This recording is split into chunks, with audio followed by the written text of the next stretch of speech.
मोहम्मद बिन सलमान अब आया ऊंट पहाड़ के नीचे।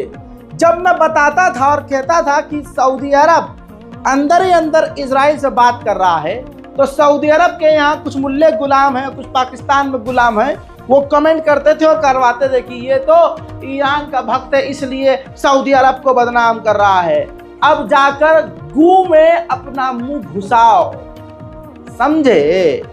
सुनिए, मोहम्मद बिन सलमान ने कहा है, शिकायत की है कांग्रेस पार्टी से, कहाँ के? कांग्रेस नेताओं से, अमेरिका के, और उनसे कहा है कि इजराइल से नॉर्मलाइजेशन जो मैं करने की बात कर रहा हूं और मेरा नॉर्मलाइजेशन करने का जो मोटो है, उस मकसद की वजह से मेरी जान को खतरा हो गया है। अब मुझे मेरे ही मुल्क में कई लोग कत्ल करना चाहते हैं, बल्कि पूरी दुनिया में मेरे लिए नफरत बढ़ चुकी है। मोहम्मद बिन सलमान ने यह भी कहा कि इजराइल को कहो कि हमारी शर्तें मानने के लिए वो झुक जाए, कुछ शर्तें हमारी मान ले, ताकि मेरे पास एक मुद्दा हो बोलने का कि दोनों तरफ से नॉर्मलाइजेशन हुआ है। क्योंकि इस जंग, गाजा और इजराइल की जंग की वजह से अरब के लोगों के अंदर इजराइल के लिए गुस्सा बढ़ा है, और ऐसे में मैं जो नॉर्मलाइजेशन करने के लिए आगे बढ़ रहा हूं, तो मेरी जान को खतरा मंडरा रहा है। उन्होंने जिक्र किया कि जैसे इजिप्ट का एक किंग अनवर अल सादात था, उनको कत्ल कर दिया गया था क्योंकि उन्होंने इजराइल के साथ नॉर्मलाइजेशन किया था, ठीक इसी तरह से मुझे भी कत्ल किया जा सकता है, मेरी जान को खतरा है।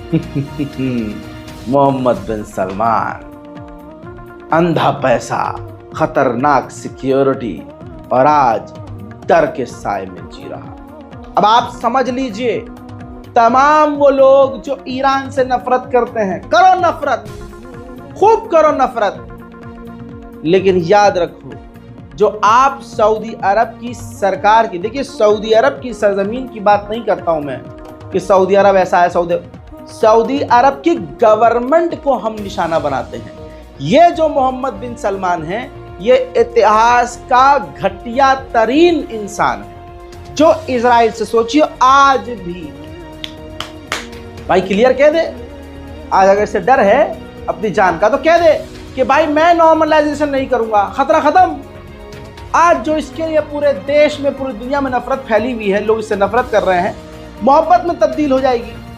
भाई इजराइल के खिलाफ, अमेरिका के खिलाफ ये कदम उठाए। मोहम्मद बिन सलमान को कह रहा हूं मैं, भाई तुम यमन पे हमला मत करो, तुम फिलिस्तीन के लिए बोलो, फिलिस्तीन को मदद भेजो, इजराइल को रोको, अपने तमाम अरब देशों के साथ मिलकर इजराइल के खिलाफ मैदान में उतरो। तो ये जो आज नफरत है, ये मुसलमान इतने नफरत करने वाले नहीं हैं। ये अगर किसी से नफरत करते हैं तो वो कोई माफ़ी मांग ले सामने वाला इंसान, तो उसको सर पर बिठा लेते हैं, अपनी आंखों का तारा बना लेते हैं, अपनी आंखों और दिल में बसा लेते हैं, समझे? तो मोहम्मद बिन सलमान से यही कहूँगा कि भाई माफ़ी मांगो और इजराइल के साथ जो डील करने की तुम्हारी तड़प है वो ख़त्म कर दो। मेरे दोस्तों, अब खबर ये भी है कि इजराइल के ऊपर ईरान हमला कर सकता है, क्योंकि ईरान ने कहा था कि अगर डील नहीं हुई गाजा से इजराइल की तो हम हमला करेंगे। नेतन्याहू ने फिर अपनी औकात दिखाई। नेतन्याहू ने गाजा से डील करने के लिए अपने तमाम शर्तों में एक और नई शर्त जोड़ दी है। यह रिपोर्ट है, जिसकी वजह से अब कहा जा रहा है कि हमास नहीं मानेगा, क्योंकि एक तरफा तमाम बड़ी शर्तें इजराइल की ही हैं, और नेतन्याहू जानबूझकर अपनी कुर्सी बचाने के लिए इलाके में तनाव बढ़ा रहा है और जंग को बढ़ाने का काम कर रहा है। मेरे दोस्तों, हमास ने भी इनकार कर दिया है कि वो मीटिंग में शामिल नहीं होगा।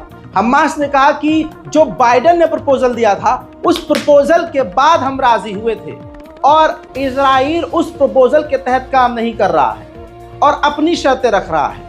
अगर ऐसा होता है तो हम मीटिंग में शामिल ही नहीं होंगे। अमेरिका इजराइल पर दबाव बनाने में फेल हो रहा है, ऐसा हमास ने कहा। हजरात मोहतरम, अब आप ये जान लीजिए कि जो लोग कहते हैं कि बाइकॉट से कुछ नहीं होता, बहुत कुछ होता है। आप सोच सकते हैं बाइकॉट का रिजल्ट क्या है। स्टारबक्स का बाइकआउट किया गया।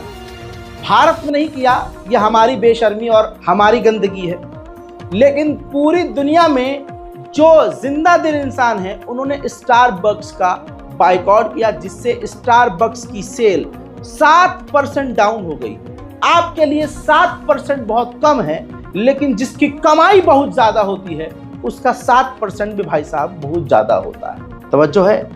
अब स्टारबक्स के जो सीईओ थे लक्ष्मण नरसिम्हा, जो कि इंडियन ओरिजिन के सीईओ थे स्टारबक्स के, उनको स्टारबक्स ने लात मारकर निकाल दिया और अब उनकी जगह कंपनी का जो नया डायरेक्टर है वो नया शख्स है, वो इंडियन ओरिजिन का नहीं है। नाम है उसका शिपोल्ट ब्रियान निकोल। जी हाँ, अब ये कंपनी का डायरेक्टर है, लेकिन मैं आपसे यही मांग करूंगा कि लगातार बाइकआउट जारी रखिए। ये क्या, इसके 10 आएंगे और सबको लात पड़ती रहेगी। हजरात, यमन के हुथीज ने बड़ी कार्रवाई की है। यमन के अंदर जो यूएन का दफ्तर है उस पर हुथीज ने कब्जा कर लिया है।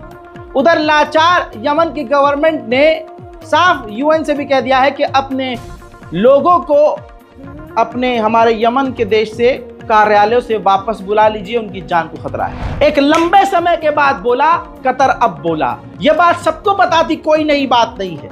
कतर ने बोला कि नेतन्याहू कोई डील नहीं चाहता है, गाजा से वो डील करना ही नहीं चाहता, वो बस फिलिस्तीनियों का कत्लेआम चाहता है। अल्लाह से यही दुआ है कि जैसे कतर की जबान खुली, तमाम अरब देशों का ईमान, मरा हुआ मुर्दा ईमान इन गद्दारों का जागे और ये तौबा करके सब एक हो जाएं और इजराइल के खिलाफ मैदान जंग में उतर आए। इजराइल के पूर्व प्रधानमंत्री ने भांडा फोड़ दिया है, कहा है कि इजराइल की इकोनॉमी गिर रही है, गरीबी बढ़ रही है, सरकार हिली पड़ी है, लेकिन इजराइल का प्रधानमंत्री नेतन्याहू और इकोनॉमी मिनिस्टर दोनों ही इजराइल के लोगों से झूठ बोल रहे हैं कि सब कुछ चंगा सी। ऐसी बात कोई और भी कहा है हमारे यहाँ, कहा है ना किसी ने। हाँ भाइयों बहनों, आगे बढ़ते हैं। कैसे कैसे लोग रहते हैं यार यहाँ पर। उधर यूएई ने भी एक अच्छा कदम उठाया है। वैसे यूएई से उम्मीद नहीं है मुझे। यूएई ने कहा है कि हम गाजा के अंदर अपनी फौज तभी तैनात करेंगे जब गाजा पूरा का पूरा फिलिस्तीन अथॉरिटी को दे दिया जाएगा, जो कि इजराइल देगा नहीं। उधर इटली की गवर्नमेंट ने कहा है कि गाजा को दोबारा बनाने के लिए हम इंटरनेशनल लेवल पर मीटिंग करेंगे। हजरात, उधर बता दूं कि इजराइल की सेना को भी बड़ा नुकसान हुआ है। आंकड़े हैं 10,000। इजराइल के 10,000 सैनिक, इन टोटल 10,000 में से ही हजारों घायल हैं, हजारों फिजिकली अपंग हो चुके हैं, यानी अपाहिज हो चुके हैं। इन्हीं 10,000 में हजारों ऐसे हैं जो मेंटली डिस्टर्ब हैं, यानी पागल हो चुके हैं। अमेरिका के सबसे बड़े अखबार न्यूयॉर्क टाइम्स ने भी लिख दिया है कि इस डील को रोकने में हमास पीछे नहीं है। हमास चाहता है और वो राजी है कि डील हो जाए। इस डील में टांग आने वाला सिर्फ एक शख्स है, वो है नेतन्याहू। मेरे दोस्तों, चाइना ने अंतरराष्ट्रीय लेवल पर यूएन के अंदर बैठकर इतनी बड़ी हिम्मत दिखाई कि इतनी हिम्मत तो किसी और मुस्लिम देश ने भी नहीं दिखाई।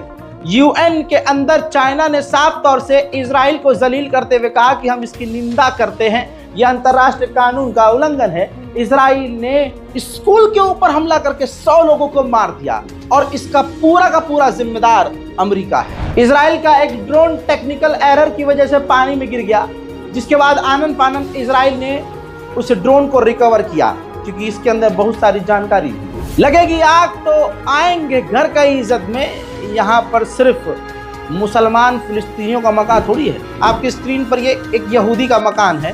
यहूदी के मकान के पिलर पे आप एक नोटिस देख रहे हैं और ये नोटिस इजराइल की गवर्नमेंट ने लगाया है। ये एक पत्रकार है इजरायली और साथ में आपको इजरायली सैनिक अपनी वर्दी में नजर आ रहा है। 10 महीने बाद गाजा की सरजमीन से ये लड़कर कत्लेआम मचाकर वापस लौटा है, तो इसने देखा कि इसके घर को गिराने के लिए इजराइल की ही गवर्नमेंट ने नोटिस छापा हुआ है।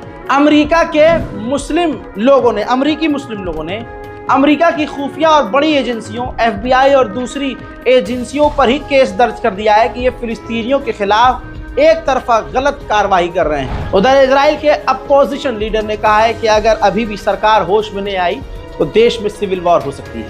यहूदियों का एक ग्रुप फिलिस्तीनियों के लिए लड़ता भी है, वो बिल्कुल हक पर जानिब है। ऐसे ही एक संगठन फिलिस्तीन के समर्थन में यहूदियों का ग्रुप न्यूयॉर्क में प्रदर्शन कर रहा था, जिसके ऊपर इजरायली कट्टरवादी महिला भड़क गई और बिल्कुल टकराव की स्थिति बन गई।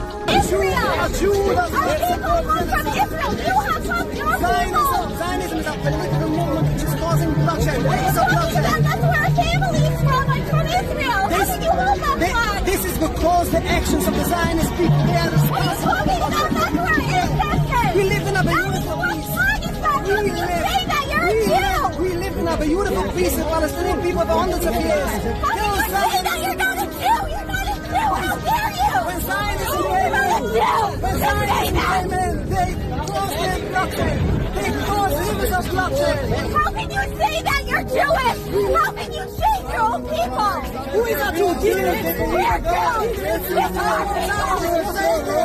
You guys are against Jews. We're all Jews here. Yeah, so how are they saying that? एक हादसा फिलिस्तीन के हेब्रोन में हुआ। एक इजरायली महिला सैनिक जो है अपने साथी को टाइम पास करने के लिए ग्रेनेड दिखा रही थी। उनको आपस में लगा कि ये ग्रेनेड नकली है, पिन निकाल दी ससुरी ने फट गया।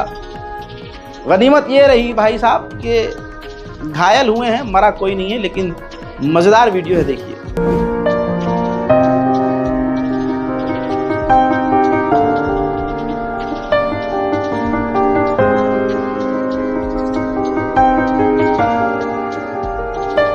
यूएन के अकॉर्डिंग जब से जंग शुरू हुई है, 1/3 ट्रकों को इजराइल ने गाजा के अंदर जाने से रोका हुआ है। हजरत मोहतरम, बलात्कार इजराइल के सैनिक कर रहे हैं, उनकी वीडियो भी इजराइल के ही चैनल ने जारी की है, जिस पर बड़ा बवाल हुआ और उनको जेल हुई। अब आपको बता दूं कि उन 5 बलात्कारी सैनिकों को इजराइल ने एक हफ्ते से पहले रिहा कर दिया और उनको हाउस अरेस्ट में रखा गया है। घर के अंदर जो है, लग्जरी घर के अंदर कैद किया हुआ है। और ऐसी कैद भाई हमें दे दो कोई, हम भी मस्त रह लेंगे। आप रात भर दिन भर नेटफ्लिक्स, अमेजॉन प्राइम और मूवी देखते रहेंगे, खाते पीते रहेंगे, बाहर पुलिस भी तैनात रहेगी, फुल सिक्योरिटी रहेगी। ये कोई हाउस अरेस्ट है? खैर, वो जब तक हाउस अरेस्ट रहेंगे, जब तक उनके ऊपर जांच हो रही है, वो फाइनल नहीं हो जाती। हालांकि सबको पता है कि इजराइल उनके खिलाफ कोई बड़ा कदम नहीं उठाएगा। उधर नॉर्वे में फिलिस्तीन के समर्थन और इजराइल के खिलाफ जो लोग प्रदर्शन कर रहे थे, उनको गिरफ्तार किया गया है।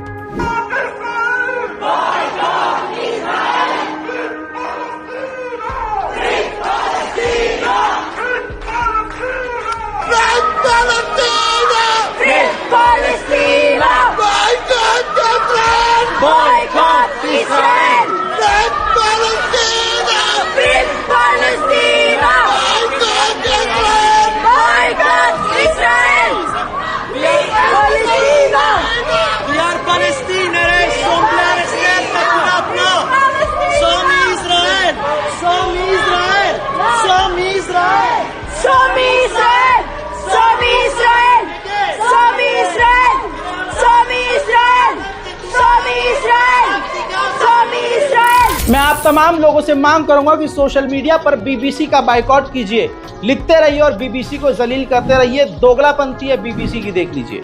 हमारी इस वीडियो को आप ट्रिम करके पोस्ट कर सकते हैं और बीबीसी को टैग कर सकते हैं। जब यूक्रेन में बच्चे मारे गए तो किस तरह से रूस का नाम लेकर टाइटल डालता है बीबीसी कि बच्चे मारे गए रूसी हवाई हमले में खार्किव होटल के अंदर।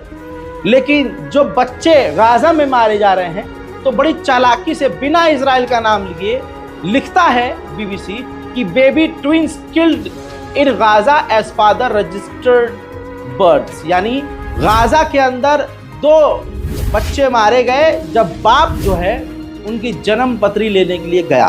किसने हमला किया? पूरे तरीके और चतुराई से इजराइल का नाम ही गायब कर दिया। ये है दुनिया के बहुत ट्रस्टेबल तरीन, मतलब यकीन पसंद, लोग उस पर यकीन करते हैं बीबीसी पर, ये वो चैनल है। उधर बर्तानिया में प्राइम मिनिस्टर के घर के बाहर ही लोगों ने प्रदर्शन करना शुरू कर दिया है। Now those bombs didn't come from nowhere. Those bombs are made in the USA, made in Britain, made in France, and they're taken there. And those weapons are used to take civilian life and to take the lives of thousands and thousands of Palestinians. And so, in our demand for a ceasefire, and that we will keep on and on making as long as it takes, it has to be linked also to an end to the arms supplies to Israel. If we carry on pouring arms into the conflict, we carry on not achieving a ceasefire, more and more Palestinian lives will be lost. More and more money will be made out of the arms trade, and another war will break out, be it with Yemen, with Lebanon, with Iran, or whoever else, and the situation will get worse and worse and worse. So our message to our government over there, our message is... उधर West Bank में फिलिस्तीनियों की हजारों भेड़ बकरियों को Israel के कुत्तों ने, कट्टरवादियों ने चुरा लिया है। ठीक वैसे ही जैसे भारत में अंधभक्त मुसलमानों के ऊपर घरों पर हमला करके उनके साज सामान को चुरा लेते हैं, इसी तरह से इजराइल की सरकार वेस्ट बैंक में फिलिस्तीनियों के मकान को भी तोड़ने में लगी है।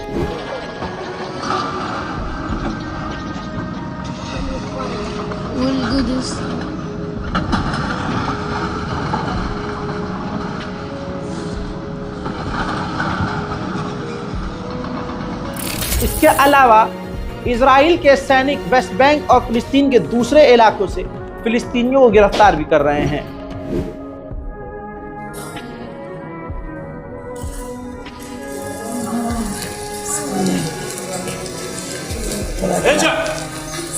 हजरात, फिलहाल की इस रिपोर्ट में इतना ही। रिपोर्ट को शेयर कीजिए, दुआओं में याद रखिए। मिलते हैं थोड़ी ही देर में एक नए अपडेट के साथ, तब तक के लिए जय हिंद।